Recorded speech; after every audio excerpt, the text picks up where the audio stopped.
This is my finest smoking pipe, and I never smoke it because I'm always like, oh, the bowl is too big. I don't want to have to clean it. And so it just sits there and gathers dust. No more. I'm just going to smoke it. I'm smoking it. This is me treating myself to a good smoke. This is the Gribbly's Folly, Sunday Antisocial Hour, that time each week when I smoke my pipe and complain about humanity while answering all of its questions. And if you are a piece of humanity with a question for me, leave it in the comments down below with the hashtag, just spilled ashes all over myself. The hashtag AskGribbs. I will answer any question. Now, just another little disclaimer before we get started here. This channel is not for children, except for Cassidy Rose. You're okay. Otherwise, if you are a children, get out of my face. I know some of us are not concerned with the children, the COPA thing applying to the YTPC, the YouTube pipe community, but there's going to be some extra content in this video. It's going to be pretty epic, actually, and it could be construed. It could be construed as being marketed toward children. So, this is not fucking marketed toward children. If you can't tell by now, I am definitely in a mood today, and I have had more than enough caffeine to make this video happen. We're not going to worry about the cinematic camera or anything like that. We're just going to do it. It's just, we'll do it live.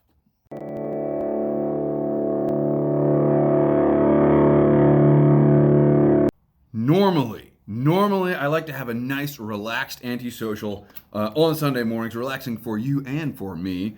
And what I like to do is talk about my week and the things that have gone on and maybe some thoughts I've been having or whatever, and then we get into your questions. We're not going to do that. We're not going to do that because we've got an awesome thing to get into at the end of the Sunday Antisocial. I'm going to save it to the end because that, ladies and gentlemen, is called a tease, and I want you to watch till then. So we're going to get to your few questions, just a few questions this week, and we're going to get to them quickly. Here we go. Are you ready? I'm ready. Let's do it. Codger Jim says, this was on the cookie dough video, hashtag AskGribbs, what the heck, you eat Pop-Tarts? Is that cookie dough in your pipe? No, sir. This is Foundry in my pipe. The tin looks like this. You've seen it quite a bit on my channel lately because look how much I still have to go through on this tin. I mean, I thought I was almost done with it, and then I like opened up the wimple, isn't that what it's called, the paper thing, and I was like, oh, this is still like a half full tin of tobacco. I'm gonna place an order because I want to. There's a couple of tobaccos I want to try out, and you guys really like the tobacco review video, and there's specific questions about how Foundry compares to other tobaccos, so stay tuned for that. All right, Codger Jim, yes, I eat Pop-Tarts. I eat everything, and I said in that video, I'm a terrible eater, and I've eaten stuff way worse than that cookie dough, but I'm not proud of it. And the thing is about the Pop-Tarts that I actually don't eat them anymore. I haven't had a Pop-Tart in months and months and months. And it's for the same reason. There's nothing of nutritional value there. And if you really, let's be honest here, if you really stop and taste your Pop-Tart, Northwest Pipe Smoker did a great video, and I was going to reference, actually I did reference it in that video, but I cut it out because the video got long and I wanted to keep it focused. Northwest Pipe Smoker is a meditator, and he was saying that his meditation teacher taught him to really focus on what you're eating. And when you actually do that, you realize that most food tastes like crap. And yeah, Pop-Tarts, they're really not that good. I mean, don't get me wrong. They're the most beautiful thing God ever invented, but they don't have the flavor profile of like a nice dram of scotch. They're not super complex like this tobacco. It's candy. It's candy. So I actually don't eat them. And I know this is going to come as a shock. But luckily, I have no high office in the YTPC, so I cannot be impeached, unlike Mayor Tant. Damn, what a pipe. Look at that pipe. Look at that. Look at that. And with the plateau rim and everything, oh, it's just perfect. Hey, 30-06, talking about Foundry again, says Fusilier's Ration, compare and contrast. There is no comparison. Fusilier's Ration is definitely the superior tobacco. Much more rich and full. Huge flavor profile. I think that they're not even in the same category. And I would compare Fusilier's Ration and Northwoods to me are very similar tobaccos. And a lot of people compare them to Nightcap, which I don't, to me, Nightcap, if we're looking at, let's compare them to whiskeys. Nightcap is like the Southern Comfort. It's just so much, and it can be a little nauseating. Whereas the Fusiliers rations and the Northwoods, those are more like, I would say they're like I don't know if they're Buffalo Trace, but they're definitely Jim Beam Black. Paul Palmer asks Gribbs, what is it about Linux that drives you insane? Linux is a really great operating system as long as you don't want to run any programs or use any peripherals with your computer. Or in some cases, watch videos on the internet. Or actually start your computer in some case. I've been down the Linux road. I've run all kinds of different Linux programs or operating systems. And, I think in theory it's really good, but nerd that I am, do not have the skills to properly run Linux. I know there are people out there that can get in there with the source code and work magic, and good for them. I'm not one of those people. I just want to, since I have moved over to Windows, my life has been a million times easier. Talking about the Crossroads project, if you've been following along on Instagram, I really appreciate it. It's a big deal. A lot of stuff going on here. I'm not going to get into it, but it's a big development going up on some land that I really like. And Norbo says, ask Gribbs, who do you think you are? Who am I to stand in the way of progress, right? Well, I'm nobody, and that's painfully apparent. But I do think that I'm somebody a little more dignified and with more integrity than the local media, which has really been terrible in covering this project. And nobody has published any photos of this land that look any good. Now, so that's who I am. I'm just some dude with a camera and some time on my hands. Not much time on my hands. Howard asks Gribbs, I know what you're doing here. I see what you're stepping in. I smell what you're stepping in. I see what you did, that whatever. I don't, anyway, energetic, creative, intelligent, entrepreneurial, intuitive, more like Trump than you would ever care to admit. Maybe you should run for POTUS. How are you at fundraising? Well, number one, I'm terrible. Look at me. Look at where I make my videos. I'm terrible at fundraising. I will take a little bit of issue with all your descriptors. And I noticed what you leave out, and I could counter a few of them, but what you leave out is honest. Honest. I like to think I'm honest, and I don't think that's a quality that our president shares. And also, I have never tried to extort the head of state of one of our allies. Bayou Guru says too much politics. Agreed. Ask Gribbs, if the bass farts in the water, does the trout get offended? Yes, trout get offended about anything, man. Like, if the wing case is too shiny on your fly, they're offended. If it's not shiny enough, they're offended. They're just little prima donnas. All right, Martin Stinsby. You guys really poked the bear this week. Martin says, guns are not toys. Just wait till you see. Guns are not toys. Still, you go out hunting for squirrels. Please explain. Look, here's the deal. And I'm going to get into this. In a minute. I never had training as a hunter. I was not from a hunting family. The people in my family that did hunt, they were all dead by the time I was born. So I'm learning this for the first time. So cut me some slack. Front Porch Piper asks Gribbs, so if we are now connected to each other like never before, as a level 50 shaman, how do you foresee human beings connecting in the next 1,000 years? Telepathy, mind melds, will we be more compassionate to each other? Might there actually be peace on earth or goodwill toward men? No, absolutely not. I do not believe, I believe in, that's the wrong term. But I was going to say a steady state universe, that and I know that it's already been disproven that the universe is not a steady whatever.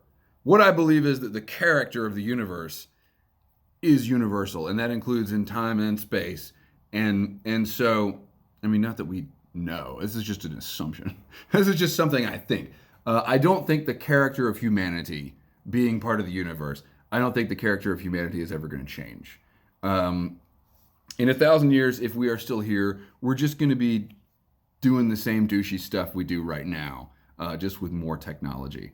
Because you could look back 1,000 years and say that same thing. So, how will we connect? Telepathy? Probably. We'll probably, in 1,000 years, we'll probably get there. I mean, it won't be true telepathy. You'll need a device to make it happen. But yeah, I don't know what a mind meld is really. I also think that there's a good chance we will not make it 1,000 years. In fact, I think there's a good chance we won't make it another 100 years. Who knows? If you guys want to know what really keeps me up at night, look up the Fermi paradox and look up some of the theories to solve the Fermi paradox, and then apply that to our current situation in history. And that's what keeps me up at night. Good luck with that. Okay, so that's all of our questions, and I know I just rushed through them. If you feel like I didn't adequately answer your question, feel free to ask it again, and I might not ignore it. So, here's a story about your boy, Gribbs. Here's what makes Gribbs tick. When I was probably 7 or 8, I went over to my grandpa's house, right? And my grandfather, he was a major in the Marine Corps in World War II in the Pacific. So he was quite a dude. He was character. He was character and did a lot of things in his life.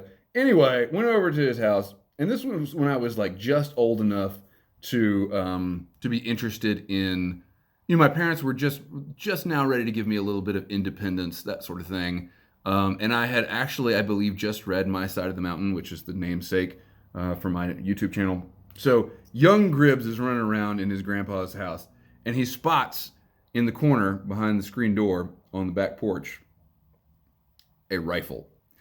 And that rifle was a Crosman 760 Pumpmaster, the BB gun. And my grandfather kept it there to shoot the squirrels that came to his bird feeders. He didn't kill them. He just liked to pop them with the BB, and they would run off, and then he thought that was great fun. And of course, he had learned to shoot from the Marines, and that day, he took me out in the yard and taught me how to shoot. He also taught me that if you ever have to stab a Japanese soldier, you should always stab in an upward motion rather than a downward motion. But that's a whole different story. Why he taught a 7, maybe 8-year-old that, I don't remember. And he went into the reasoning for like, oh, you want to get under the rib cage instead of trying to come down through the rib cage. And I was just like, yeah, Grandpa, that's great. Can I shoot the BB gun now? So anyway, he taught me how to shoot this BB gun, and I brought it home. He, of course, gave it to me.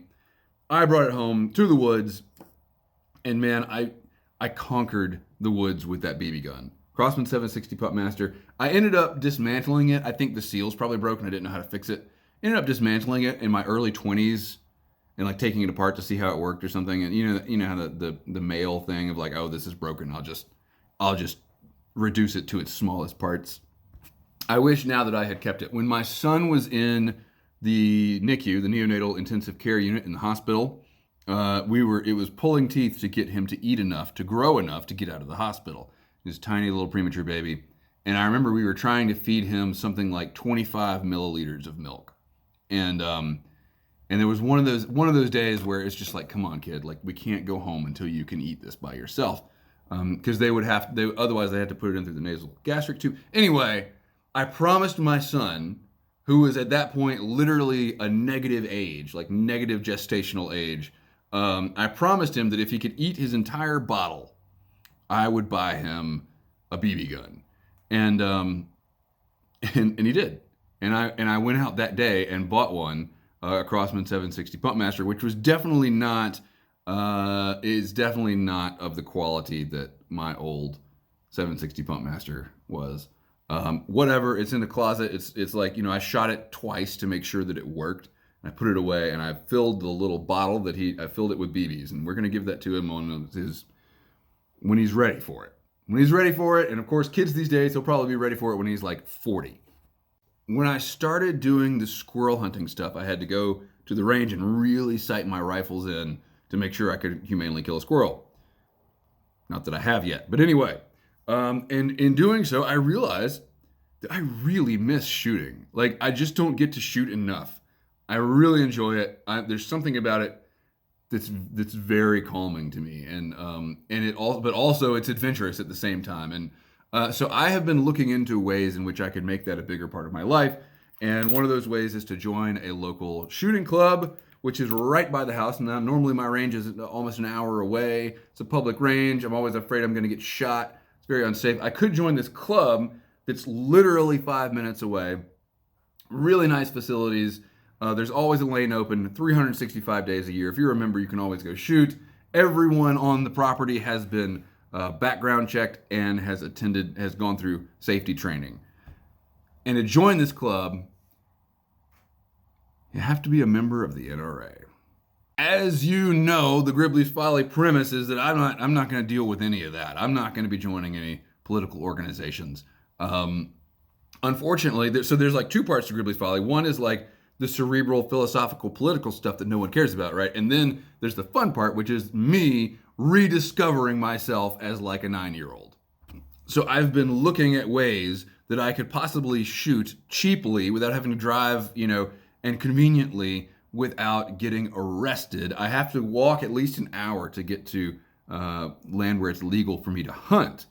It's still not really allowed to target shoot up there. So I've just been brainstorming lately, and I thought, what about an air gun, like a real adult air gun, like David 35-445 has? And then I thought, no, because everyone would just make fun of me.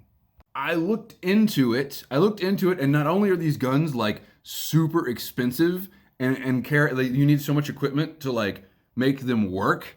After I had spent like $900 and bought scuba tanks to shoot in my backyard, if someone called it a BB gun, I would just shoot them in the balls. Not only that, well, then I started looking at the Springers. They're not so expensive. They're not nearly as accurate, but they're also just a lot simpler. I started looking at all that, and I thought, man, these things are still a couple $100. Like, do I really want to get into that? And I considered for a minute, maybe I should break out the Crossman that's in the closet that's for my kid. And then I thought, no, Gribs, that's for your kid. You leave that alone. I mean, they're what, like $25? You could just buy another one. Anyway, and I did all that, and then I thought, okay, well, I think what I'm actually going to do is buy a high-end Springer, and I was going to make videos about it and all that. Sit in here. I got 20 yards to the edge of the property over there. Maybe I could actually do some shooting videos. That would be fun. And then I looked up the municipal code, and air guns are illegal where I live. Seriously, totally fine to raise a bunch of wilderness, put up 800 freaking apartments, but don't you dare shoot a BB gun inside the city limits. Anyway, so I was just like, well, screw it. I'm just going to keep going to the public range then, whatever. No big deal. I spent like a long time trying to figure all this out. And I had come to this, I was settled. And then I received a package in the mail. Now, I won't pretend that I haven't already opened this up and peeked inside. In fact, I did immediately peek inside when it arrived because I kind of had an idea about what it might be. But when I looked inside, I had not read John Galdieri and Cassidy Rose's Bro Notes. I had not yet read it. I didn't know what I was really going to be seeing. But basically, John and Cassidy sent me... John and Cassidy sent a stranger on the internet a loaded weapon. They sent me John's personal piece. Okay, it's going to take a second. I'll be right back. All right, the package is open, and I'll show you what they sent. First off, they sent a bunch of ammo for the slingshot that they sent, and we're going to get to that a little bit later. You guys have, I think, already seen me use a slingshot once or twice, but this is a basic wrist rocket. Ooh, it even includes a pouch for the ammo. That's brilliant. It needs a band, so that's not what we're going to open up today. Ow. I pinched myself. All right. The real gift here. The real gift is John's personal BB gun from when he was 13 years old. Now, this, if you're unfamiliar, this is the classic Daisy Red Ryder, which of course is featured in A Christmas Story. The reason I knew what I was getting was because John just sent me a message that said, "You'll shoot your eye out." And I think there's a non-zero chance of that happening, actually. But when I opened this package, I decided that after all my hemming and hawing about how I should get my shooting fix, and then finding out that my passion is illegal, when I opened this package, I decided that was a sign from God that I should just say, "Fuck the police." Now, in addition to my Crossman when I was a kid, I had one of these, and this, I mean, is pretty much exactly the same. Probably dating from around the same time. And you know, the Crossman was always the nicer gun. It was more accurate. You could shoot pellets in it. It was just more versatile. But this one was just, it was more fun. It was more fun. And these guns, they're $30 or whatever, and they're made. It's a toy. It's a toy. It's not an actual like air gun like David 35 445 would shoot. However, all I really need is a toy, right? So this entire Sunday Antisocial is nothing but lead up to the moment when I take my first shots with John's Red Ryder. Let's see if I've still got enough skills to hit the broadside of a community garden and massage parlor. Backwards, over my shoulder, upside down.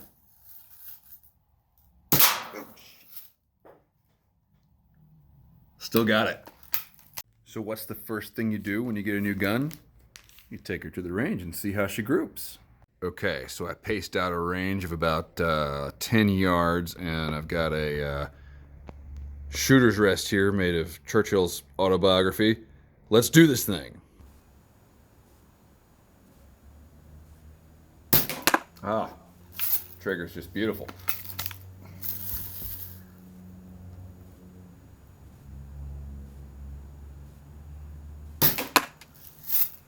I can't see where I'm hitting.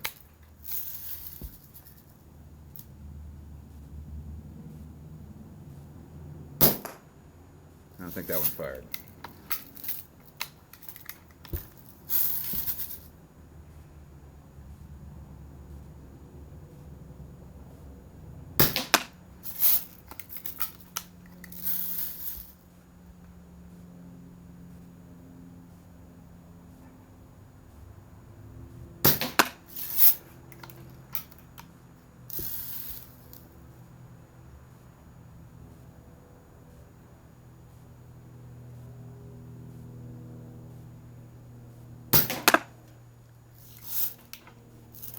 Check it out, y'all. I shot a one-hole group. And then I took the other 4 shots and messed it up. Actually, just for the record, I could only count 4 holes here. I didn't know what had gone wrong. And then I found number 5 up there. So, yeah, it's not the most accurate gun ever. So, yeah, the Daisy Red Ryder is not really made for bench rest competition. But it is made for shooting tin cans.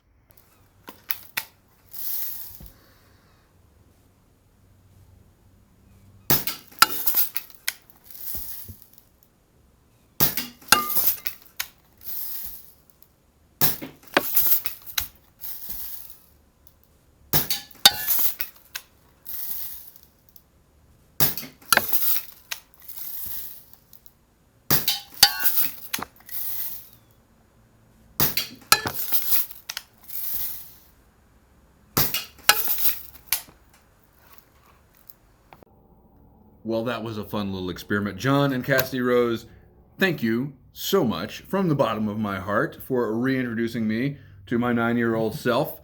And I think there will be more on this subject to come. Certainly, I think that this thing deserves a place, at least on the wall, in the Gribley's Folly Community Garden and Massage Parlor. What do you guys think? We'll find a place to put it. You know, if there are future shenanigans with it, we'll definitely make a video. I must say that this video has definitely lifted my spirits a little bit. I was quite grumpy to begin with, but a smoke in one of my favorite pipes, a little bit of shooting, and good conversation with friends. Thank you for watching. If you have a question, down below. Keep the ends out for the ties that bind.